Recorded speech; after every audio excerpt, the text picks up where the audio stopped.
গতকাল প্রথম পর্যায়ে নির্বাচন হয়েছে 152টা কেন্দ্রে এবং তারপরে অনুব্রত মণ্ডল, বীরভূমের বাদশাহ অনুব্রত মণ্ডল সাংবাদিকদের সম্মেলনে বক্তব্য রাখতে গিয়ে বলেছিলেন তৃণমূল কংগ্রেস মোটামুটি 130টার উপরে পাবে, এরকমই বলেছিলেন। তার সাথে তিনি 15-20টা বলেছিলেন যে বিজেপি পাবে কিনা সন্দেহ। তো এই কথাটাকে কাটছাট করে সোশ্যাল মিডিয়া একটা ভিডিও ছাড়া হয়েছে এবং যেটা নিয়ে তোলপাড়, এবং সেখানে বিজেপি আইটি সেল এটা নিয়ে খুব প্রচার করছে। বিভিন্ন পোর্টাল, বিজেপি মার্কা পোর্টাল সেটা বলছে। আমি যদি ধরেও নিই যে মুখ ফসকে তিনি হয়তো কখনো বলে ফেলেছেন, কিন্তু তার আগে পিছনের বক্তব্যটা আপনারা যদি দেখেন তাহলে বুঝতে পারবেন যে তিনি কি বলেছিলেন। কেমন হলো? আমার জীবনে ভাই এর ধরনের ভোট আমি দেখি নাই।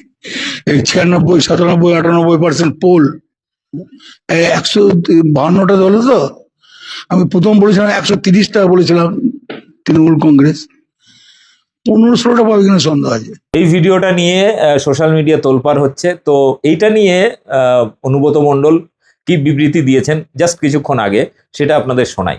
তার আগের ভিডিও তো আপনারা দেখেছেন, কিন্তু তার মূল বক্তব্যটা কি ছিল সেটা আপনাদের শুনিয়ে দিই, তাহলে বুঝতে পারবেন যে সোশ্যাল মিডিয়া বিজেপি কি নোংরামিটা শুরু করেছে। দেখুন এবং ব্যাপক শেয়ার করুন, কারণ ওরা একটা মিথ্যা ভিডিও কাটছাট করে প্রচার করছে। সেটাকে কাউন্টার করতে গেলে আপনাকে এই ভিডিওটা বেশি করে শেয়ার করতে হবে। দেখুন।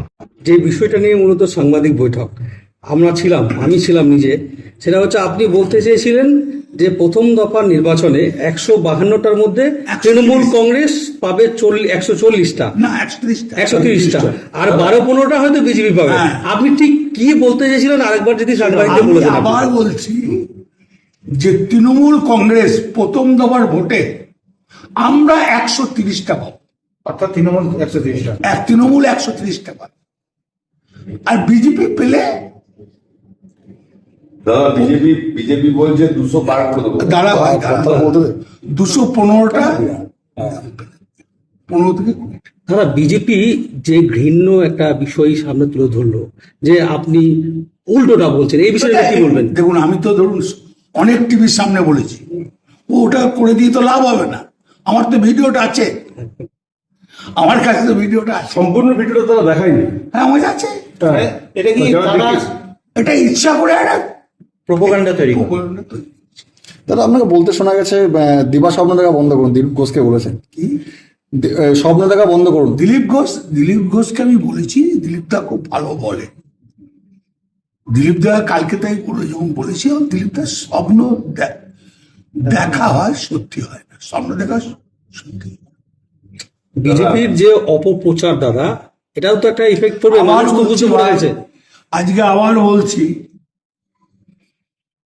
কেন বিজেপিকে বারবার আসতে হচ্ছে?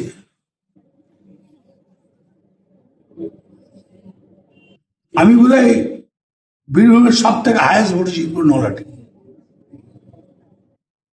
এই যে বারবার কেন্দ্রের বিভিন্ন একদম প্রধানমন্ত্রী থেকে স্বরাষ্ট্রমন্ত্রী সকলেই আসছে, দেখুন, সে আসতেই পারে, তাদের দল আছে, তারা আসছে। কিন্তু পশ্চিমবাংলার জন্য কি করেছে? পশ্চিমবাংলার জন্য যা করেছে মমতা ব্যানার্জি, সাধারণ মানুষ, আচ্ছা খেটে খাওয়া মানুষের জন্য কি চিন্তা ভাবনা করে, সেটা মমতা ব্যানার্জি করেছে।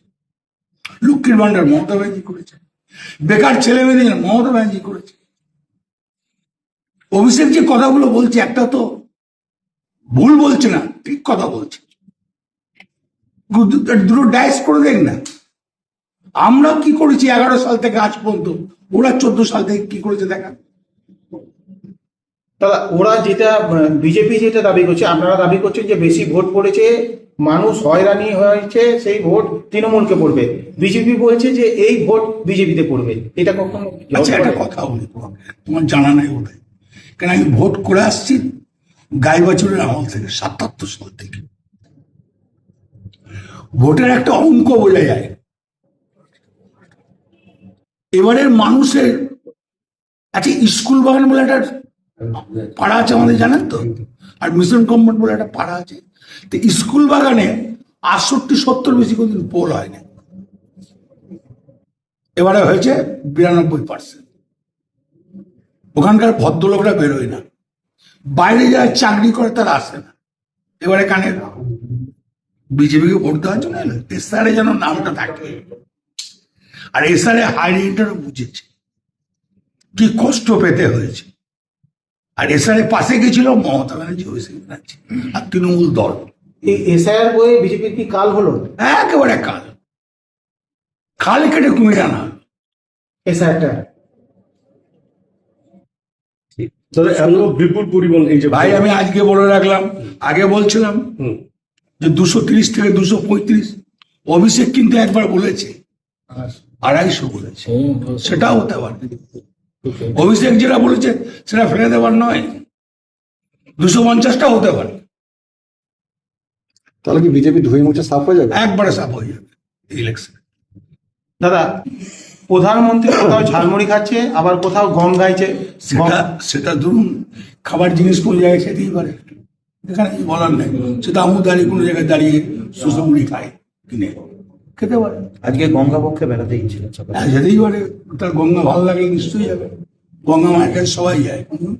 দাদা আপনি বলছেন ধুয়ে মুছে সাফ হয়ে যাবে, সেক্ষেত্রে দ্বিতীয় স্থানে কে থাকবে? দ্বিতীয় স্থানে কোন দল থাকবে? বিজেপি থাকবে। ধরুন যদি আমরা 150টা পাই, তা এখন তো 44টা রইল। কংগ্রেস কটা হবে? মানে এটা প্রথম দফার জন্য, এটা প্রথম দফার পরিসংখ্যান বলছেন। না না, প্রথম নাই, আর পুরো ইলেকশন আমরা যদি 240টা পাই, তাহলে কটা থাকলো? ওই থাকলো আপনার 54টা। সিপিএম কে খাতা খুলতে পারবে না। সিপিএম খারাপ। দাদা বীরভূমে 11টা বিধানসভা কেন্দ্র, আপনি বলেন নলহাটি সবচেয়ে বেশি লিড দেবেন, 100 বাকি 10গুলো, বাকি 10টা আছে। আমি কেন বললাম সব থেকে বেশি কোন হয়েছে?